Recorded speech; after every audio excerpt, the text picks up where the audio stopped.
বন্ধুরা, রোশনাই ধারাবাহিকের আগামী পর্বে দেখানো হবে গুরুজি রোশনাইকে বলেন, রোশনাই তুমি খুব ভালো করে নাচ করো, পুরো ফাটিয়ে দাও, নিজের নাচের শতভাগ দাও। রোশনাই বলে, গুরুজি আপনি আমাকে আশীর্বাদ করুন। গুরুজি বলেন, আমার আশীর্বাদের কোনো প্রয়োজন নেই, তোমার ট্যালেন্টই তোমাকে জিতিয়ে দেবে, অন্য কারো মন্তব্য তোমাকে থামাতে পারবে না। এই বলে গুরুজি রঞ্জন প্রসাদের দিকে তাকায়। রোশনাইও গুরুজিকে প্রণাম করে রঞ্জন প্রসাদের দিকে কটমট করে তাকিয়ে ওখান থেকে চলে যায়। এরপর দেখানো হয় একজন বিচারক অর্গানাইজারকে বলে, আপনি যান, এক্ষুনি আমার একজন অতিথি আসবে, তাকে খুব ভালো করে এখানে নিয়ে আসুন, দেখবেন তার যাতে কোনো প্রবলেম না হয়। অর্গানাইজার ওখান থেকে বেরিয়ে যায়। এদিকে রোশনাই মঞ্চের ওপর ওঠে। রোশনাই নাচ শুরু করতেই যাবে, তখনই দর্শক দেখতে পায় সেই বিশেষ অতিথি আর কেউ নয়, সেই বিশেষ অতিথি হলো আদিত্য। আদিত্য রোশনাইকে দেখে পুরো অবাক হয়ে যায়। রোশনাই সেই মেয়ে যার দিকে আদিত্য বন্ধুত্বের হাত বাড়িয়েছিল, কিন্তু রোশনাই তো আদিত্যকে পাত্তা দেয়নি। আদিত্য যে কিনা এত এত মেয়ের সাথে ফ্লার্ট করেছে, সে কিনা রোশনাইকে বাগে আনতে পারেনি। তবে হ্যাঁ, আদিত্য বিশ্বাস করতে পারছে না রোশনাই যে কিনা বেনারসের মেয়ে, যার সাথে কলকাতায় আদিত্যের দেখা হয়েছিল, একটা অ্যাডও শুট করেছিল, সেই মেয়েটি এখন মুম্বাই রিয়েলিটি শোয়ে। আদিত্য অর্গানাইজারকে বলে, আপনি এখান থেকে যান, আমি এখানেই বসছি। এই বলে আদিত্য বিচারকদের কাছে না গিয়ে বরং মঞ্চের শেষ প্রান্তে, যেখানে একটু একটু অন্ধকার, সেই জায়গাতেই বসে পড়ে। আদিত্য দূরে বসে রোশনাইয়ের নাচ দেখছে, আর রোশনাই মন খুলে নাচ করছে।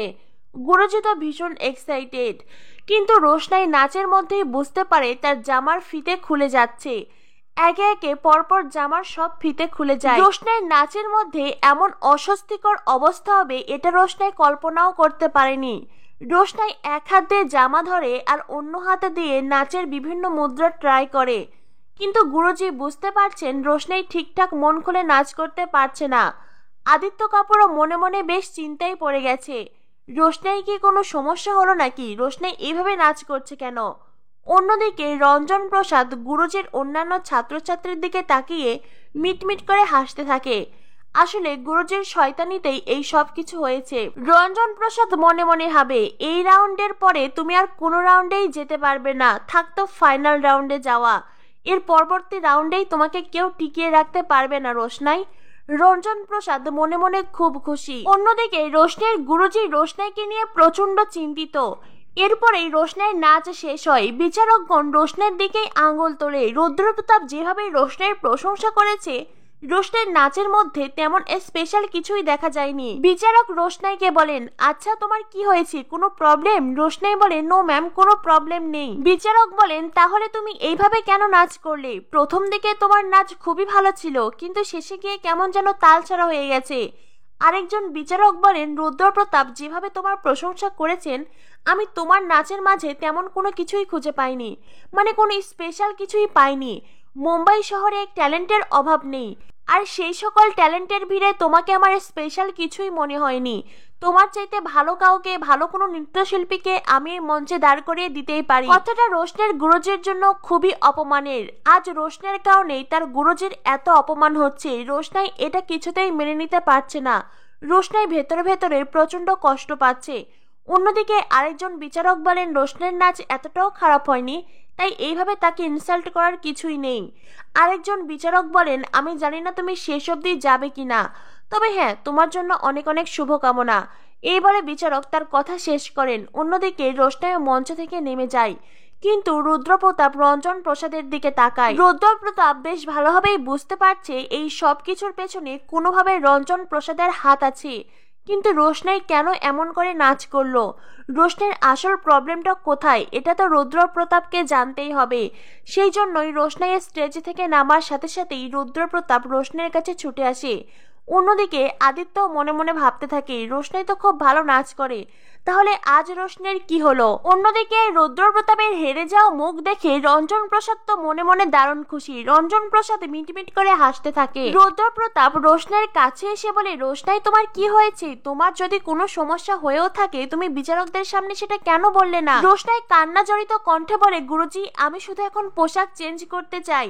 গুরুজি বলেন, রোশনাই তোমার আসল প্রবলেম কোথায় সেটা বলো। রোশনাই গুরুজিকে সব ঘটনা খুলে বলে। রোশনাই বলে, গুরুজি আমি নাচ করতে করতে হঠাৎ করেই লক্ষ্য করি আমার জামার সব ফিতে একটা একটা করে খুলে যাচ্ছে। গুরুজি বলেন, ও মাই গড, রোশনাই এখনই চলো। এই বলে গুরুজি রোশনাইকে চেঞ্জিং রুমে নিয়ে যায়। অন্যদিকে মঞ্চে আদিত্য কাপুরের ফ্যান্সরা আদিত্য কাপুরের উপস্থিতি টের পায়। সবাই মিলে আদিত্য কাপুরের সাথে সেলফি তোলে। তখনই সেখানে আসে বিচারক মাইকেল। বিচারক মাইকেল এসে আদিত্য কাপুরকে জড়িয়ে ধরে। আদিত্য কাপুরও মাইকেলের সাথে খুনসুটি করে, কারণ তারা অনেক ভালো বন্ধু। তারা দুজনেই আজ ভালো অবস্থানে আছে।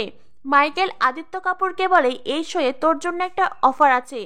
আদিত্য কাপুর বলে, আমার জন্য অফার? আগে বলবি না, তাহলে একটু সেজে গুজে তৈরি হয়ে আসতাম। মাইকেল আদিত্যকে বলে, প্রোডিউসার চাইছেন আজকের শোয়ের উইনার কে হবে সেই অ্যানাউন্স তুই কর। আদিত্য বলে, আমি না না, আমি করতে পারবো না। মাইকেল বলে, আরে ভাই প্লিজ রাজি হয়ে যা না। মাইকেল অনেক করে আদিত্যকে রিকোয়েস্ট করে। আদিত্য বলে, ঠিক আছে বেশ, আমি মঞ্চে উঠলে যদি তোদের শোয়ের টিআরপি বাড়ে তাহলে আমি রাজি আছি। মাইকেল বলে, আরে ভাই তুই মঞ্চে উঠলে টিআরপি হুড় করে বাড়বে, কারণ তুই আদিত্য, আদিত্য দ্য সুপারস্টার। এরপরেই দুই বন্ধু একে অন্যকে জড়িয়ে ধরে হাসি মজা করতে থাকে। তো বন্ধুরা, অবশেষে আদিত্য এই শোয়ে অ্যানাউন্সমেন্টের দায়িত্ব নিল। তবে কি আদিত্য রোশনাইয়ের পাশে থাকবে? কি হতে চলেছে রোশনাই ধারাবাহিকে? পরবর্তী আপডেট পেতে আমাদের সাথেই থেকো। ধন্যবাদ সবাইকে।